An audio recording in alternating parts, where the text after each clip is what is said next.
Hello everyone, welcome once again to my channel. আজকের ভিডিওতে আমি ডিসকাস করব ইনভেস্টমেন্ট।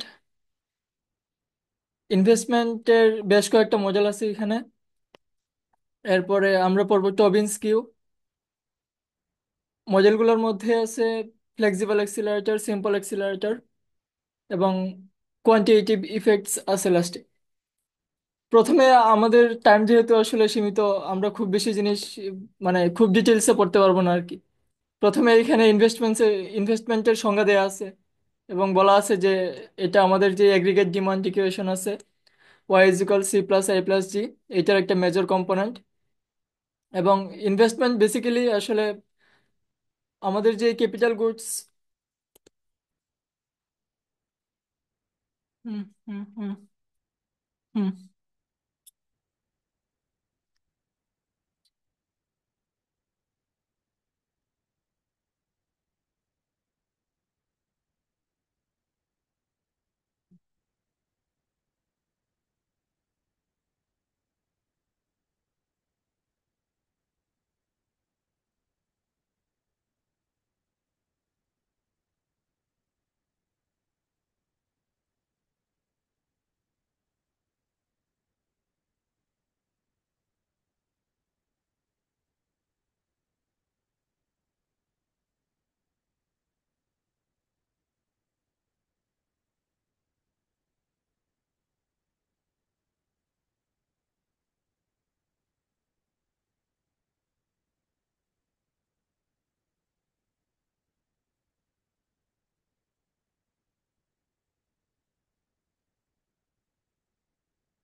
ইনভেস্টমেন্ট বেসিক্যালি আমাদের যে ক্যাপিটাল গুডস গুলো আছে, ক্যাপিটাল গুডস বলতে বেসিক্যালি মেশিনারিজ অথবা ইকুইপমেন্ট এবং বিল্ডিং অথবা ইনফ্রাস্ট্রাকচার হইতে পারে।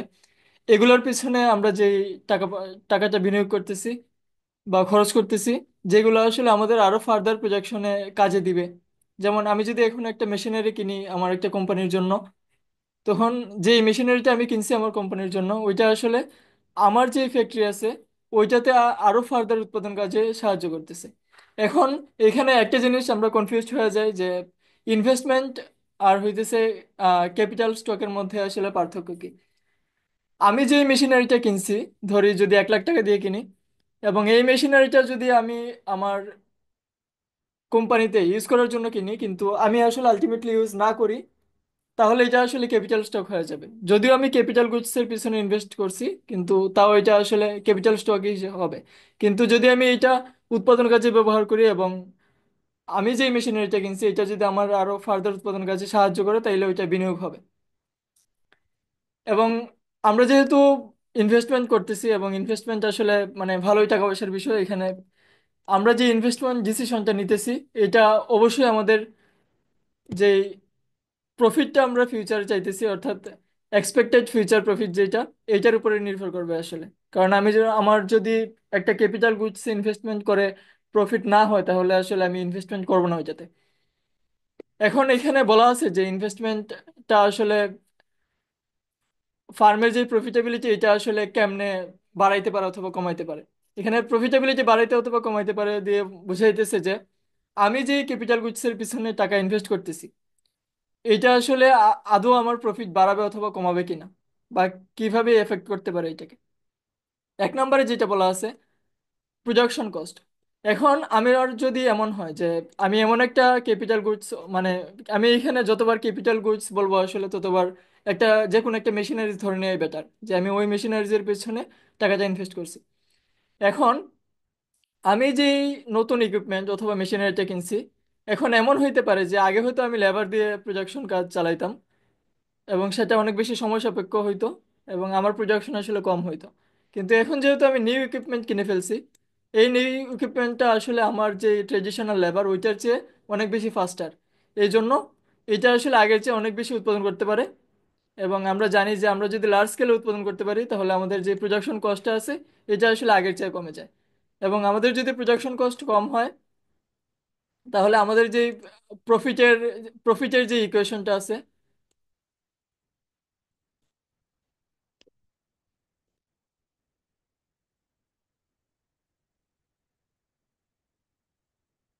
আমাদের যে প্রফিটের ইকুয়েশনটা, টিআর মাইনাস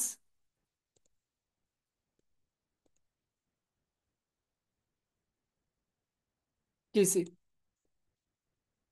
তাহলে আমাদের প্রোডাকশন কস্ট যেহেতু কম হইতেছে, তাহলে আমাদের টিসির মানটা কম হইতেছে, কিন্তু আমি আসলে আগের দামে ওই জিনিসটা বিক্রি করতে পারতেছি। তাহলে আমার টিআর বেশি হবে, আলটিমেটলি আমার প্রফিটটাও বেশি হবে। 2 নম্বরে যেটা বলা আছে, মার্কেট অপরচুনিটিস। এখন এমন হইতে পারে যে আমি এমন একটা মেশিন কিনছি যেটা দিয়ে আসলে নতুন একটা প্রোডাক্ট আমি তৈরি করে ফেলতে পারতেছি, যেটা আসলে হয়তো এমন হইতে পারে যে এটা মার্কেটে নাই এখন। অথবা এমন হইতে পারে যে আমি এক্সিস্টিং যে জিনিসগুলো উৎপাদন করতেছি এটা আসলে আগের চেয়ে এখন লার্জ স্কেলে উৎপাদন করতে পারতেছি, যেটা আসলে আমার মার্কেট অপরচুনিটিস ক্রিয়েট করতেছে। মানে আমার যে প্রোডাক্ট আমি উৎপাদন করতেছি এটার আসলে মার্কেটটা আগের চেয়ে অনেক বেশি এক্সপ্যান্ড হয়ে যেতেছে। এবং আমাদের ইনভেস্টমেন্ট করার জন্য যে কয়েকটা বেসিক জিনিস লাগবে, এগুলোর মধ্যে প্রথমটা হচ্ছে মার্জিনাল এফিসিয়েন্সি অফ ক্যাপিটাল। এখন এখানে আসলে দুইভাবে মার্জিনাল এফিসিয়েন্সি অফ ক্যাপিটালকে এক্সপ্লেন করা হয়েছে। এক নম্বরে প্রেজেন্ট ভ্যালু ছাড়া, প্রেজেন্ট ভ্যালুর যে ইকুয়েশনটা আছে এইটা ছাড়া, এটা ছাড়া যেভাবে ডিফাইন করা আছে যে আমি একটা মেশিনের যে ইনভেস্ট করার পরে ওইটা থেকে বার্ষিক অথবা অ্যানুয়াল কি পরিমাণ রিটার্ন পাইতে পারি। যেহেতু আমি এটা এখনো পাইনি, এই জন্য এখানে এক্সপেক্টেড লেখা হয়েছে যে expected annual return from capital, যে ক্যাপিটাল গুডসটাতে মানে মেশিনারিজে আমি ইনভেস্ট করছি। আর এই মেশিনারিটা কিনতে আমার নিশ্চয়ই টাকা খরচ হয়েছে, এটা হইতেছে আমার কস্ট অফ ক্যাপিটাল। এবং নিচে একটা সিম্পল এক্সাম্পল লেখা আছে যে একজন এন্টারপ্রেনার যদি হয়, যিনি আসলে একটা ক্যাপিটাল গুডসের পিছনে $10,000 ইনভেস্ট করছে, এবং উনার অ্যানুয়াল রিটার্নটা বলা আছে 1,000। তাহলে আমাদের যে সূত্র, এখানে যদি আমরা এটা বসাই যে 1,000 ডিভাইডেড বাই $10,000 টাইমস হইতেছে 100, যেহেতু আমরা ওইটাকে পার্সেন্টেজে প্রকাশ করতে চাইতেছি। এবং এই হিসাবটা যদি আমরা করি, উপরে 1,000 নিচে 10,000 টাইমস হইতেছে 100, তাহলে এটা আসে 10%। এবং আমাদের এই জিনিসটা অবশ্যই খেয়াল রাখা লাগবে যে আমাদের যে মার্জিনাল এফিসিয়েন্সির মানটা আসবে, এটা অবশ্যই আমাদের যে কস্ট অফ ক্যাপিটাল এটার চেয়ে বেশি হওয়া লাগবে, আর না হয় আসলে আমাদের লস হবে এই ক্যাপিটাল ইনভেস্ট করে। এখন যদি আমরা প্রেজেন্ট ভ্যালুর মাধ্যমে দেখি তাহলে জিনিসটা আরো ক্লিয়ার হওয়া যায়, এবং এইটাই বেসিক্যালি কেইনসিয়ান যে ইনভেস্টমেন্ট থিওরি আছে ওইখানে আসলে এই জিনিসটা ইউজ করা হয়েছে প্রেজেন্ট ভ্যালু দিয়ে। প্রেজেন্ট ভ্যালু দিয়ে যদি আমরা দেখি, তাহলে 2 নম্বরে যেটা বলা আছে যে একটা ডিসকাউন্ট ফর্মুলা দেওয়া আছে, ডিপি দিয়ে এখানে বোঝানো হইতেছে প্রেজেন্ট ভ্যালু, R1 R2 দিয়ে এক্সপেক্টেড রিটার্ন, আমি যেই কয়টা পিরিয়ডে এক্সপেক্ট করতেছি, আর আই হইতেছে মার্কেটের ইন্টারেস্ট রেট।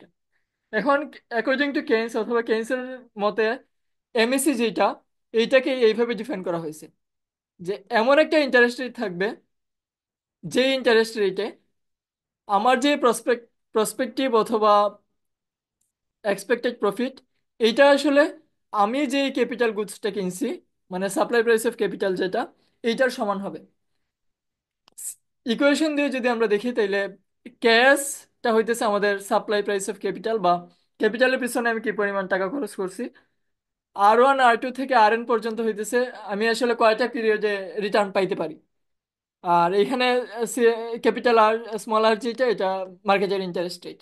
এখন আমাদের আসলে ওই মার্কেটের ইন্টারেস্ট রেটটাই বের করা লাগবে, যে ইন্টারেস্ট রেটে ক্যাশ এবং ওনার যে ইনভেস্টর আসলে ইনভেস্ট করছে ক্যাপিটাল গুডসে, ওই ক্যাপিটাল গুডসের প্রেজেন্ট ভ্যালুটা যদি সমান হয়ে যায়, যে ইন্টারেস্ট রেটে সমান হবে, এটাই আসলে এমএসি বা মার্জিনাল এফিসিয়েন্সি অফ ক্যাপিটাল।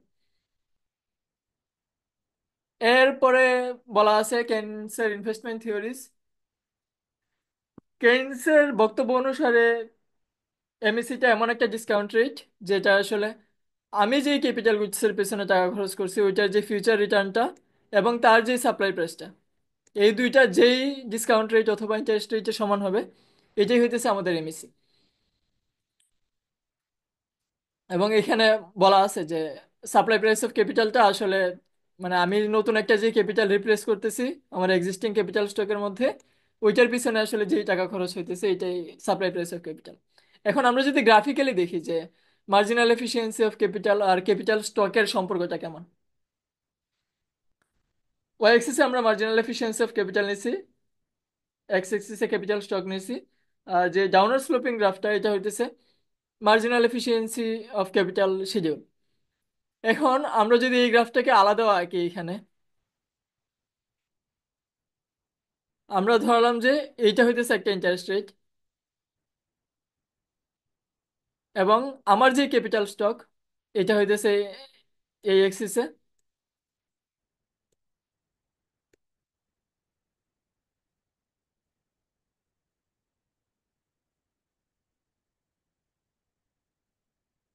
এখন আমাদের আসলে সংজ্ঞাতে বলা ছিল যে যে ইন্টারেস্ট রেটে আমার, অথবা প্রথমটা যদি আমরা দেখি যে এখানে আমাদের ইনভেস্টমেন্টের কন্ডিশনটা আসলে ছিল এমএসি, যেটা মার্জিনাল এফিসিয়েন্সি অফ ক্যাপিটাল, এটা কস্ট অফ ক্যাপিটালের চেয়ে বেশি হওয়া লাগবে। যদি হয় তাহলে আমি ইনভেস্ট করতে পারবো, অথবা সমান হইলেও হবে, কিন্তু কম হওয়া যাবে না। এখন এইটা যদি আমার আহ, একটা সার্টেন ইন্টারেস্ট রেট হয়, ফর এক্সাম্পল এটা 10,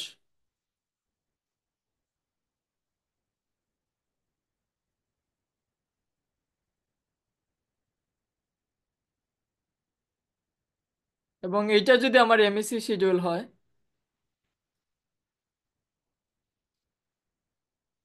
এবং পাশের চিত্রতে যেটা আমরা দেখতেছি যে এখানে হইতেছে K naught, K naught capital stock, equilibrium হয়েছে এই পয়েন্টটাতে। এখন আমরা যদি আরেকটা পয়েন্ট এইভাবে নেই,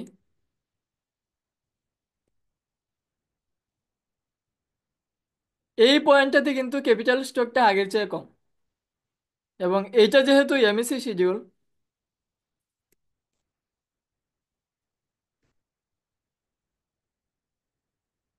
আমরা আসলে এই রেখা থেকে যদি এই দিকে যাই, তাহলে এইখানে যে ভ্যালুটা পাবো এটা হইতেছে এমএসি এর ভ্যালু। এখন এই ক্যাপিটাল স্টকে এমএসি এর ভ্যালুটা, আমার যে মার্কেট ইন্টারেস্ট রেট আছে 10%, মার্কেট ইন্টারেস্ট রেট এতটুক 10%, আর এমএসি যেটা, এমএসিটার লাইনটা হইতেছে এতটুকু পর্যন্ত এমএসি কার্ভ অনুসারে, এই পুরাটা। কিন্তু মার্কেট ইন্টারেস্ট রেট হইতেছে এতটুকু 10%। তাহলে যেহেতু আমার এমএসিটা এখানে বড় মার্কেট ইন্টারেস্ট রেটের চেয়ে, তাহলে আমি ইনভেস্ট করতে পারবো। এই জন্য আমি যদি আরো ডান দিকে যাইতে থাকি যতক্ষণ না পর্যন্ত আমার ইন্টারেস্ট রেট 10% এবং মার্জিনাল ক্যাপিটাল স্টক দুইটা সমান হয়, তখনই আসলে ইকুইলিব্রিয়াম হবে। সহজ কথা, আমি যেই ক্যাপিটাল স্টক পাইছি এটার ডান দিকে যদি আমি যাই, যেমন এই পয়েন্টটাতে যদি যাই, এখানে ইন্টারেস্ট রেট হইতেছে এতটুকু, কিন্তু মার্জিনাল এফিসিয়েন্সি অফ ক্যাপিটাল হইতেছে এতটুকু। এইটা নিশ্চয়ই 10-এর চেয়ে কম হবে। যদি এমন হয় যে এটা ফর এক্সাম্পল 6, তাহলে আমাদের মার্কেট ইন্টারেস্ট রেটটা 10% কিন্তু মার্জিনাল এফিসিয়েন্সি অফ ক্যাপিটাল 6%। তাহলে এই ক্যাপিটাল স্টকের ডানে আসলে যাওয়া যাবে না, কিন্তু বামে যদি যাই তাহলে আমার marginal efficiency of capital interest রেটের চেয়ে বেশি হবে।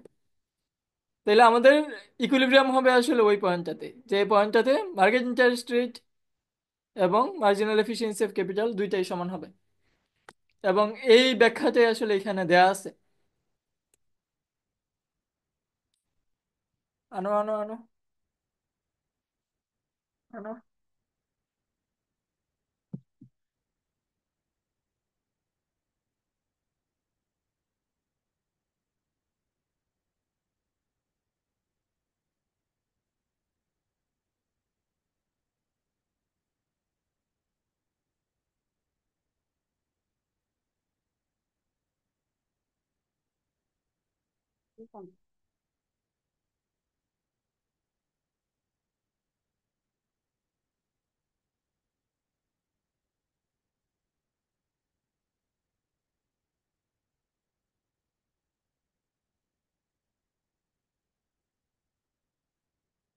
কথা হইছে না।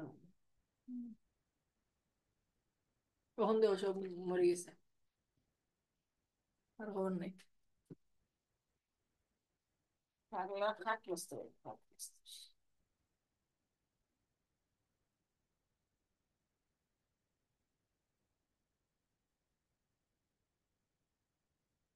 হাত লাগাইলে খালি হাত।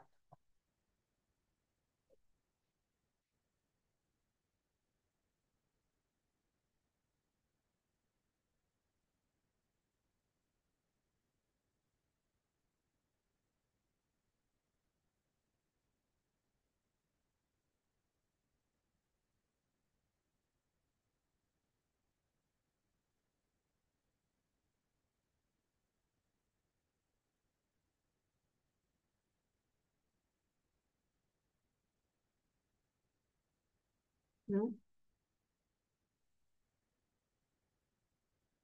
হুম। খাইছো নি যা? ফ্যানটা চাইরা ঘুমাও। ঘুমাও কই কীর্তন না, দরজাটা লাগাইলিও মা।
ওকে, নেক্সট। আমাদের আহ, এই গ্রাফে আমরা এটাই বুঝলাম যে মার্জিনাল এফিসিয়েন্সি অফ ক্যাপিটাল যদি মার্কেট ইন্টারেস্ট রেটের সমান অথবা বড় হয়, তাহলে আমরা ইনভেস্ট করতেছি। যেমন ক্যানট যে পয়েন্টটা আছে, ক্যানট পয়েন্টের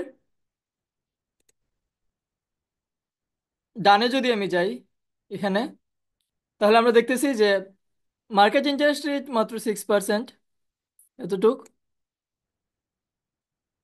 কিন্তু মার্জিনাল এফিসিয়েন্সি অফ ক্যাপিটাল যেটা, অথবা আহ, উপরেরটার ক্ষেত্রে দেখা যায় যে 10% ইন্টারেস্ট রেটটা যেহেতু আগে আমরা দেখছি, এইটাই দেখি যে 10% ইন্টারেস্ট রেটে ক্যানোটের দানে যদি আমি যাই, তাহলে আমার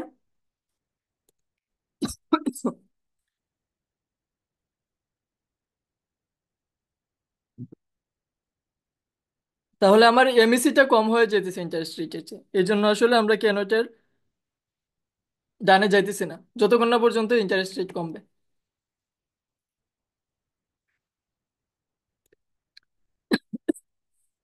নেক্সট যেটা আমাদের জানা লাগবে, এখানে ক্যাপিটাল স্টকের চেঞ্জ দেখানো আছে।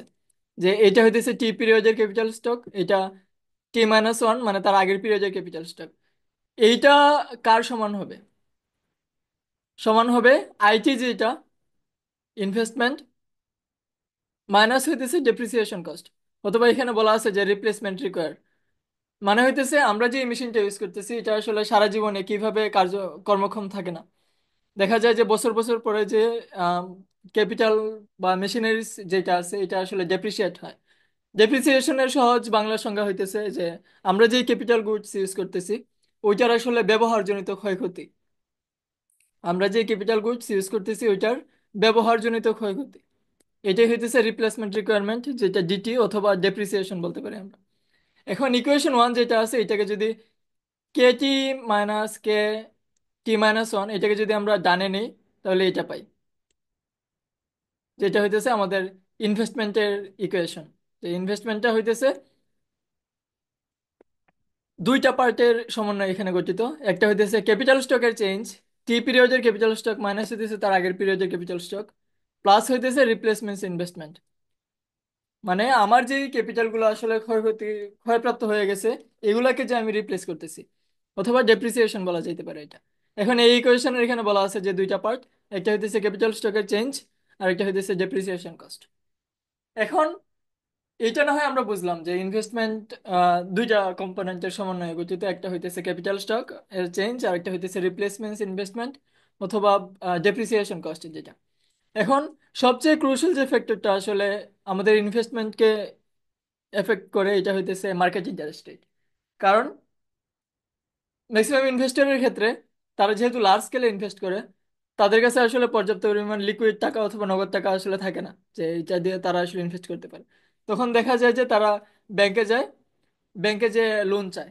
এখন তারা আসলে কি পরিমাণ লোন নিতে পারবে, মানে তারা বেশি লোন নিতে পারবে নাকি কম লোন নিতে পারবে, এইটা ডিপেন্ড করে আসলে ওইখানে ইন্টারেস্ট রেটটা কেমন। যদি ইন্টারেস্ট রেট বেশি হয় তাইলে ও আসলে কম ইন্টারেস্ট, কম লোন নিতে পারবে, অথবা ও আসলে নিতে চাইবেই কম লোন। কারণ তার যখন আসল টাকাটা সহ সুদ সহ ফেরত দেওয়া লাগবে তখন আসলে তার অনেক বেশি পরিমাণে টাকা দেওয়া লাগবে। অর্থাৎ ইনভেস্টমেন্টের সাথে আসলে ইন্টারেস্ট রেটের সম্পর্কটা নেগেটিভ। কারণ আমার যদি ইন্টারেস্ট রেট বেশি হয় তাহলে ব্যাংক থেকে আসলে বেশি লোন নেওয়া যাবে না, কম লোন নেওয়া লাগবে। কারণ ইনভেস্টমেন্টের কস্টই আসলে এটা, ইন্টারেস্ট রেট যেটা আছে। এবং এখানে তিনটা জিনিস বলা আছে যে ইন্টারেস্ট রেট কি কি জন্য ডিফার করতে পারে, এগুলো আসলে আমাদের পরীক্ষার জন্য এত দরকার নাই। এই গ্রাফটাও আমার মনে হয় না আসলে এত বেশি দরকার আছে। আমাদের যেটা জানা লাগবে যে কি কি ফ্যাক্টর আসলে মার্জিনাল এফিসিয়েন্সি অফ ক্যাপিটাল যেটা আছে ওইটাকে এফেক্ট করতে পারে। একটা হইতেছে এক্সপেকটেশন। আমরা আগেই বলছি যে ইনভেস্টররা আসলে যে কোনো একটা প্রজেক্টে অথবা ক্যাপিটাল গুডস যেমন মেশিনারিতে ইনভেস্ট করে আসলে ফিউচারে উনি আসলে রিটার্ন পাবে। এই জন্য এখন এখানে এটাই বলা আছে যে কারেন্ট ক্যাপিটালের উপরে আসলে ওনার এক্সপেকটেশন নির্ভর করে না, ওনার প্রফিটের এক্সপেকটেশন নির্ভর করে উনি সামনের পিরিয়ডে যেই বা এই পিরিয়ডে যেই ক্যাপিটালে আসলে ইনভেস্ট করছে ওইটা আসলে পরবর্তীতে ওনাকে কেমনে বা কিভাবে হইতেছে এক্সপেক্টেড রিটার্নটা দিবে, কম অথবা বেশি। পরে বলা আছে যে টেকনোলজিক্যাল চেঞ্জ এন্ড ইনোভেশন। এখন টেকনোলজি অ্যাডপশনের ফলে যদি ক্যাপিটাল কস্ট কমে, স্বাভাবিকভাবে কমে, এটা টেকনোলজিক্যাল যদি ইনোভেশন অথবা আমরা অ্যাডপশন করি তাহলে আমাদের যে ক্যাপিটাল কস্টটা আছে ওইটা আগের চেয়ে কমে যায়। তখন এমএসিটা আসলে রাইটে শিফট করবে এবং আমরা তখন আসলে আরো বেশি পরিমাণ ক্যাপিটাল চাইবো। আরেকটা হইতেছে ইনকাম আউটপুট লেভেল। এখন মানুষের যদি ইনকাম বাড়ে, ইনকাম বাড়লে উনারা আসলে উনার পারচেসিং পাওয়ার বাড়ে, উনি আগের চেয়ে বেশি পরিমাণ জিনিসপত্র কিনতে চায়। অর্থাৎ হায়ার ডিমান্ড ফর আউটপুট, আউটপুটের ডিমান্ডটা আগের চেয়ে বেড়ে যায়। এখন প্রডিউসার যারা আছে তারা দেখতেছে যে মানুষের ইনকাম বেশি হওয়ার কারণে তারা যে আউটপুটটা প্রডিউস করতেছে ওইটার ডিমান্ডটা বেড়ে যাইতেছে। তখন ডিমান্ড বেড়ে যাওয়া মানে হইতেছে মানুষজন ওইটা আগের চেয়ে বেশি কিনতে চাইতেছে। তখন প্রডিউসার যারা আছে তারা আগের পরিমাণ ক্যাপিটাল দিয়ে আসলে অথবা মেশিনারি দিয়ে তো আসলে নতুন যেই বাড়তি ডিমান্ডটা আছে ওইটা আসলে ফুলফিল করা সম্ভব না। তখন তারা আরো ক্যাপিটাল গুডসে ইনভেস্ট করে, আরো ক্যাপিটাল অ্যাকুমুলেশন করে, এরপর ওই ক্যাপিটাল দিয়ে আসলে উৎপাদন করে, এরপরে বাড়তি যে ডিমান্ডটা আছে ওইটা ফুলফিল করে। 4 নাম্বার যেটা বলা আছে এ চেঞ্জ ইন ইনকাম লেভেল। এখন এটা হইতেছে ইনভেস্টরের পার্সপেক্টিভ থেকে। এখন একজন ইনভেস্টর যদি দেখে যে উনি ক্যাপিটাল গুডসে ইনভেস্ট করে আসলে আগের চেয়ে বেশি প্রফিট পাইতেছে, তখন আসলে ওনার ক্যাপিটালের ডিমান্ডটা আগের চেয়ে বেড়ে যাবে, উনি চাবে যে আগের চেয়ে বেশি ক্যাপিটাল ইনভেস্ট করুক তাহলে আরো বেশি ইনকাম করতে পারবে উনি। ওকে, পরে যে টপিকটা এটা হইতেছে আমাদের যে ক্যাপিটালটা আছে ওইটার ডিমান্ডটা আসলে কেমনে প্রভাবিত হইতে পারে। এখানে আমরা দুইটা জিনিস দিয়ে দেখতেছি, প্রেজেন্ট ভ্যালুর সাথে আসলে ক্যাপিটাল স্টকের সম্পর্কটা কেমন। এবং গ্রাফটা যেহেতু ছোটই হয়ে গেছে আসলে একটু,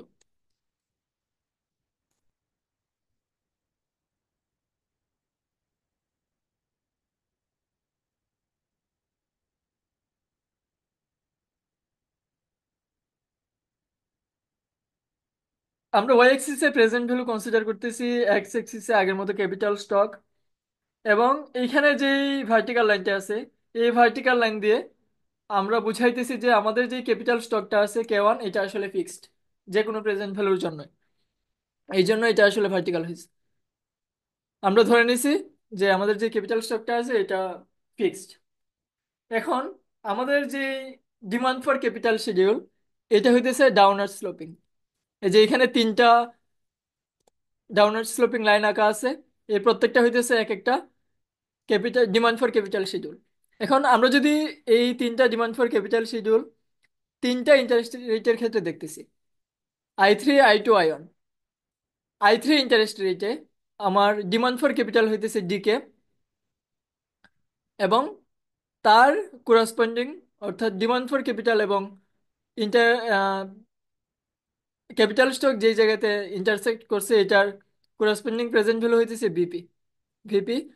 আর এখন যদি কোনো কারণে ইন্টারেস্ট রেট আগের চেয়ে কমে, I3টা বড়, I2টা ছোট, I1টা হইতেছে সবচেয়ে ছোট। এখন I3 থেকে যদি কমে ইন্টারেস্ট রেট I2 হয়, তখন ইন্টারেস্ট রেট কমা মানে আসলে আগের চেয়ে আমি ক্যাপিটাল গুডসে বেশি ইনভেস্ট করতে পারতেছি, অর্থাৎ আমার ক্যাপিটালের ডিমান্ডটা আসলে আগের চেয়ে বেড়ে যাবে। এখন ক্যাপিটালের ডিমান্ড যদি বেড়ে যায়, তাহলে আমার যে ডিমান্ড ফর ক্যাপিটাল শিডিউলটা আছে এটা রাইটে শিফট হবে, আপওয়ার্ড শিফট হবে। এখন আপওয়ার্ড শিফট হওয়ার কারণ হইতেছে আমি যেই জিনিসটার জন্য যেই ফ্যাক্টরের জন্য এটাকে আপওয়ার্ড শিফট করতেছি, এই ফ্যাক্টরটা হইতেছে ইন্টারেস্ট রেট। কিন্তু ইন্টারেস্ট রেটটা আমার ওয়াই এক্সিসেও নাই, এক্স এক্সিসেও নাই। আমরা এটা জানি যে ওয়াই এক্সিস আর এক্স এক্সিস ছাড়া অন্য কোনো ভেরিয়েবলের কারণে যদি আমি যেই শিডিউলটা কনসিডার করতেছি এইটা চেঞ্জ হয়, তখন এটা আসলে শিফট হয়ে যায়। যেহেতু আমার interest rate X axis Y axis কোনোটাতেই নাই, এবং ইন্টারেস্ট রেট চেঞ্জ হয়েছে এখানে, কমছে, তাহলে আমার যে আগের ডিমান্ড ফর ক্যাপিটাল শিডিউল ছিল ডিকে, এইটা এখন রাইটার শিফট হয়ে হবে ডি, ডি প্রাইম কে, অর্থাৎ আপওয়ার্ড শিফট হয়েছে এটা।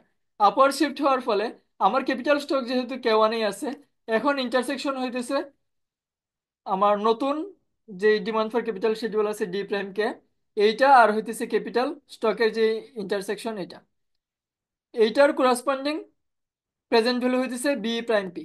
এখন আগের চেয়ে আসলে প্রেজেন্ট ভ্যালুটা বেড়ে গেছে আমার ইন্টারেস্ট রেট কমার কারণে।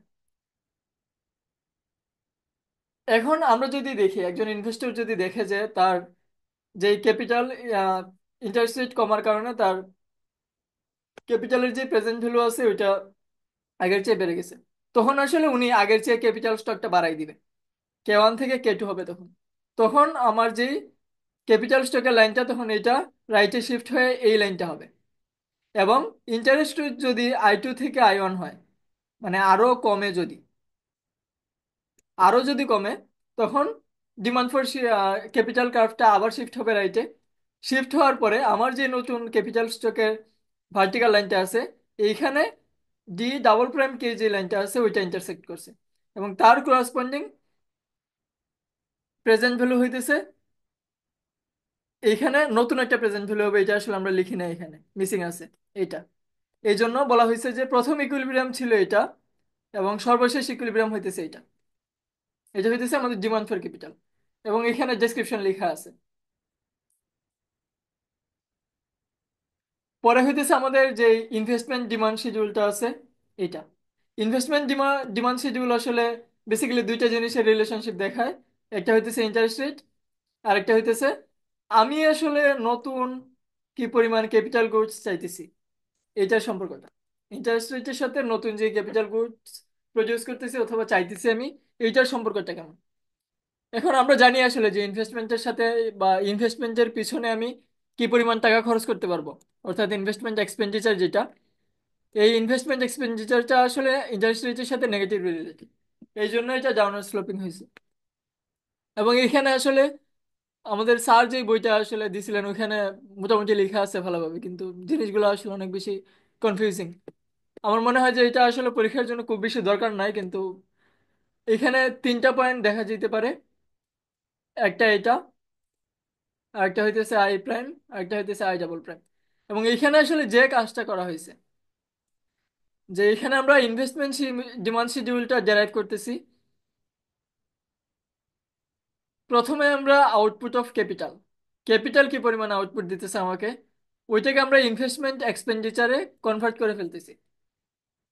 পরে যেই আউটপুটটা আমরা পাইছি ক্যাপিটাল ইউজ করে, ওইটাকে তার যেই সাপ্লাই প্রাইস আছে ওইটা আমি যেই টাকা দিয়ে কিনছি, মানে হইতেছে একটা ক্যাপিটাল গুডস থেকে আমি যেই পরিমাণ আউটপুট পাইছি এইটাকে যদি ওই ক্যাপিটালটা কিনতে আমার যেই পরিমাণ টাকা খরচ হয়েছে এটা দিয়ে মাল্টিপ্লাই করি, তাইলেই তো আমার ওইটার পেছনে আমি কি পরিমাণ ইনভেস্টমেন্ট এক্সপেন্ডিচার করছি ওইটা বের হয়ে যাইতেছে। এবং পরে এখানে বলা আছে যে আমি প্রাইস ইন্ডেক্স দিয়ে ওইটা ডিফ্লেক্ট করে ফেলছি, যাতে এটা রিয়াল টার্মে হয়ে যায় আর কি। এটা আসলে দরকার নেই। এখানে ওকে দিয়ে বুঝাইতেছে যে ক্যাপিটালের আউটপুটটা আর কেএসটা হইতেছে ওই ক্যাপিটালটা কিনতে আসলে কি পরিমাণ টাকা খরচ হয়েছে। সিমিলারলি এটার ক্ষেত্রেও এটা একটা ইনভেস্টমেন্ট, এটা একটা ইনভেস্টমেন্ট, এটা হইতেছে আরেকটা ইনভেস্টমেন্ট। এই তিনটা পয়েন্ট ইন্টারসেক্ট করে আসলে আমরা ডিমান্ড ফর ইনভেস্টমেন্ট ডিমান্ড শিডিউলটা পাইছি। পরে আমাদের যে জিনিসটা বেশি দরকার এটা হইতেছে নিওক্লাসিক্যাল অ্যাপ্রোচটা। বিজনেস ফিক্সড ইনভেস্টমেন্টের ক্ষেত্রে আমাদের নিওক্লাসিক্যাল অ্যাপ্রোচটা কেমন। এইখানে আমরা বলতেছি এই অ্যাপ্রোচে যে একটা কোম্পানি অথবা একজন ইনভেস্টর ইনভেস্টমেন্ট ডিসিশন নেওয়ার ক্ষেত্রে দুইটা জিনিস আসলে কনসিডার করে অথবা দুইটা স্টেপে কনসিডার করে। প্রথমে উনি ঠিক করে নেয় যে ওনার কি পরিমাণ ক্যাপিটাল স্টক দরকার লং রানে। প্রথম স্টেপে উনি এইটা ঠিক করে নেয় যে ওনার কি পরিমাণ ক্যাপিটাল স্টক লং রানে দরকার। দুই নম্বরে উনি আগে যেটা ঠিক করছে যে আমার কি পরিমাণ ক্যাপিটাল স্টক লং রানে দরকার, উনি তখন ওই পরিমাণ ক্যাপিটাল স্টক ওই পরিমাণ ক্যাপিটাল স্টকে পৌঁছার জন্য ওনার কারেন্ট যেই ক্যাপিটাল স্টক আছে এটা থেকে ওনার যে ডিজায়ার্ড ক্যাপিটাল আছে, মানে লং রানে উনি কি পরিমাণ ক্যাপিটাল চাইতেছে ওইটাতে পৌঁছাইতে আসলে যেই পরিমাণ অ্যাডজাস্টমেন্ট করা দরকার উনি এই অ্যাডজাস্টমেন্টটা করে। এখন কথা হইতেছে শুধুমাত্র একজন ইনভেস্টর অথবা একজন প্রডিউসার শুধুমাত্র তো ক্যাপিটাল ইউজ করে না, ওনার প্রফিটটা ম্যাক্সিমাইজ করতে চায়, উনি তো সাথে সাথে লেবারও ইউজ করে। এখন এই লেবারের জিনিসটা আসলে একটু পরে বলা আছে যে আমরা দুইটাই আসলে একসাথে ইউজ করি। এখানে আরেকটা নতুন জিনিস ইন্ট্রোডিউস করা হয়েছে, নতুন না আসলে এটা মার্জিনাল প্রোডাক্ট অফ ক্যাপিটাল। এটা মানে হইতেছে সহজ কথায় আমি যদি এক ইউনিট ক্যাপিটাল বেশি ইউজ করি তাহলে আমার আসলে টোটাল প্রোডাকশনের কি পরিমাণ চেঞ্জ হইতেছে। এবং আরেকটা জিনিস এখানে ডিফাইন করা হইতেছে রেন্টাল কস্ট, যে আমি নতুন আরো এক ইউনিট ক্যাপিটাল যদি ইউজ করতে চাই ওইটার পিছনে আমার কি পরিমাণ টাকা খরচ করা লাগবে, এটা হইতেছে রেন্টাল ক্যাপিটাল। আর এখানে একটা রিলেশনশিপ দেখানো হয়েছে নিওক্লাসিক্যাল অ্যাপ্রোচে, যে একটা ফাংশন আকারে দেখানো হয়েছে যে আমি যে ক্যাপিটাল স্টকটা চাইতেছি মানে ডিজায়ার্ড ক্যাপিটাল স্টক ক্যানট, ক্যানটটা এই অ্যাপ্রোচ অনুসারে দুইটা জিনিসের উপর নির্ভর করবে। জি দিয়ে এখানে ফাংশন বুঝাইতেছে আর কি, যে capital desired capital stock K naught is a function of R C and Y. R C হইতেছে রেন্টাল কস্টের সংক্ষিপ্ত রূপ, আর ওয়াই হইতেছে আউটপুট। এখন রেন্টাল কস্টকে যেহেতু আমরা ডিফাইন করতেছি এক ইউনিট ক্যাপিটাল যদি আমরা বেশি ইউজ করি তাহলে ওই ক্যাপিটালটার পিছনে কি পরিমাণ টাকা খরচ করা লাগে। এখন একটা ক্যাপিটাল বেশি ইউজ করতে যে যদি আমার বেশি পরিমাণ টাকা খরচ করা লাগে তাহলে তো আমার ক্যাপিটাল স্টকটা আসলে বাড়বে না, কমবে। এটা মানে হইতেছে ক্যাপিটাল স্টক যদি রেন্টাল ক্যাপিটাল যদি বেশি হয় রেন্টাল কস্টটা যদি বেশি হয় তাহলে আমার ডিজায়ার্ড ক্যাপিটাল স্টক যেটা এটা আসলে কমবে। অথবা উল্টা করে বললে যদি রেন্টাল কস্ট কম হয় মানে নতুন একটা ক্যাপিটাল ইউজ করতে যে আমার টাকা কম খরচ করা লাগে তাহলে আমি বেশি পরিমাণ ক্যাপিটাল চাইবো, অর্থাৎ ক্যাপিটাল স্টক আমার বেশি হবে ডিজায়ার্ডটা। আবার যদি উল্টা হয় যে রেন্টাল কস্টটা অনেক বেশি মানে একটা ক্যাপিটাল এক ইউনিট ক্যাপিটাল ইনভেস্ট করতে যে আমার বেশি পরিমাণ টাকা খরচ করা লাগতেছে তখন আসলে আমার ওইটার ডিজায়ার্ড ক্যাপিটাল স্টকের ডিমান্ডটা আসলে আগের চেয়ে কমে যাবে।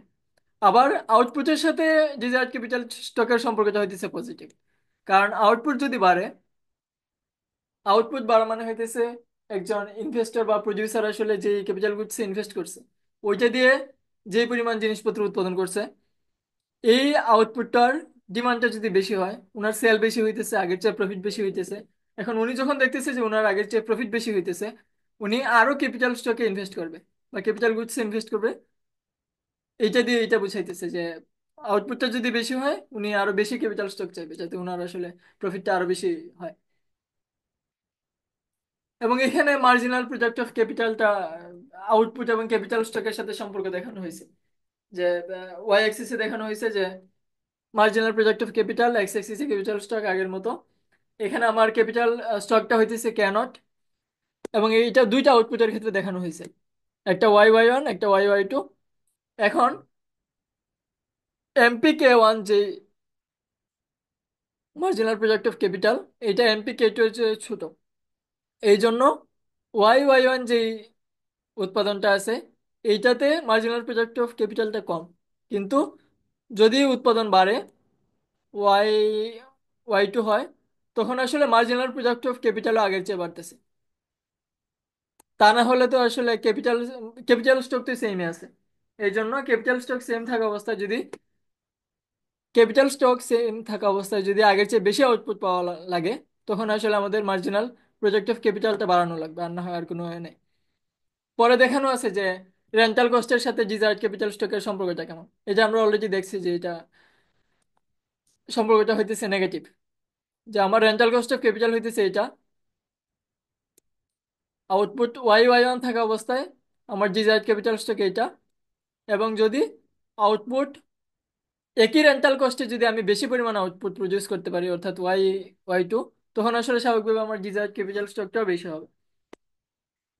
নেক্সট যেটা, এটা হইতেছে ফ্লেক্সিবল অ্যাক্সেলারেটর, দরকারি এটা। আমরা একটু আগে যে মার্জিনাল এফিসিয়েন্সি অফ ইনভেস্টমেন্ট পড়ছি, এখানে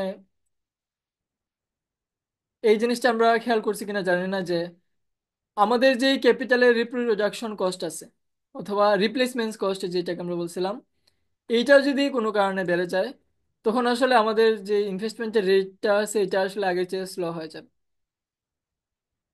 এবং এখানে এডিশনালি আরো বলা আছে যে আমরা যে প্ল্যান করতেছি, অথবা যে প্রোডাক্টটা আছে ওইটার যে মার্কেটটা আছে ওইটা নিয়ে রিসার্চ করতেছি, বা যে ক্যাপিটাল গুডসে আমি ইনভেস্ট করতে চাইতেছি ওইটার ফাইন্যান্সিংটা কেমন হবে। অথবা ধরি যে আমি ফাইন্যান্সিং করে ফেলছি কিন্তু অর্ডারটা এখনো হয়তো প্লেস করি নাই।